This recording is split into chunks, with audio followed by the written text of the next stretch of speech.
বিশ্ব রাজনীতির দরবারে আমেরিকা যদি মহারাজ হয়, তাহলে চীন সেই দরবারের নতুন যুবরাজ।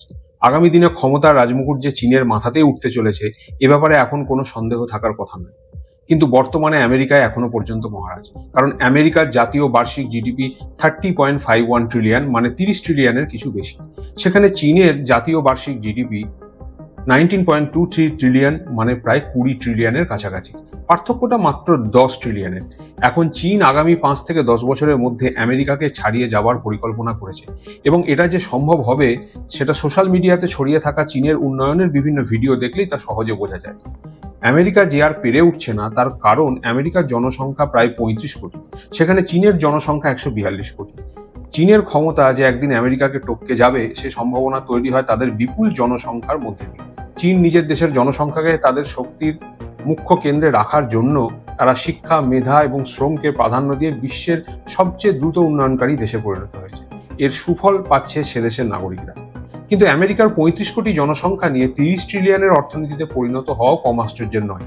এর পিছনে নানান অর্থসামাজিক ও রাজনৈতিক কারণ যেমন রয়েছে, সঙ্গে রয়েছে জাতীয় আয়ের জিডিপির 3% সরাসরি রিসার্চ অ্যান্ড ডেভেলপমেন্টে ব্যয় করা, অর্থাৎ গবেষণায় ব্যয় করা। গবেষণা সে দেশের উৎপাদনশীলতা বৃদ্ধিতে অন্যতম সাহায্য করেছে। এই গবেষণা করবার জন্য তারা দেশের নির্মিত বিশ্বমানের সেরা বিশ্ববিদ্যালয়গুলোকে ফান্ডিং দেয়, সঙ্গে সেখানকার পুঁজিপতিদেরকে উৎসাহিত করা হয় যাতে বিশ্ববিদ্যালয়গুলি আরও বেশি করে প্রাইভেট ফান্ডিং পায়। শুধু ফান্ডিং এর ব্যাপারে নয়, তার সঙ্গে তারা বিশ্বজুড়ে গবেষণার জন্য মেধাকে আকর্ষণ করার জন্য গবেষকদের উচ্চমানের পারিশ্রমিক, গবেষণায় স্বাধীনতা, ভিসা নীতির সরলীকরণ, বিভিন্ন সাম্মানিক পুরস্কার, বিভিন্ন স্বাধীন গবেষণায় পুঁজিপতিদের আর্থিক বিনিয়োগের প্রশাসনিক ছাড় ইত্যাদি কত কি তারা ব্যবস্থা করেছে।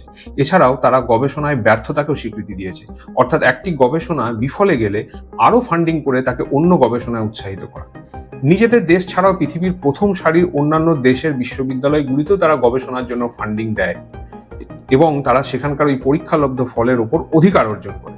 সারা বিশ্বের সেরা মাথা, উৎকৃষ্ট গবেষকরা আমেরিকায় গবেষণার তহবিল, সেরা ল্যাব, সেরা সরঞ্জাম, সেরা বেতন, প্রশাসনিক স্বাধীনতা দেখে আকৃষ্ট হয় এবং সেখানে থেকে যায়। এর সঙ্গে আমেরিকা পুঁজি, উৎকৃষ্ট বিশ্ববিদ্যালয়, প্রযুক্তি এবং প্রশাসনের বাস্তুতন্ত্র তৈরি করেছে, যা তাদের দেশের চিত্র বদলে রেখে দিয়েছে। ব্রেন ড্রেন তো তাদের দেশে হয়ই না, বরং তারা বিশ্ব থেকে ব্রেন গেইন করে। সেখানে আমরা গবেষণা জিডিপির মাত্র 0.7% খরচ করি, তাও সব হিসাবে জল মেশানো। সারা বিশ্বকে আমরা সস্তায় মেধা বিক্রি করি।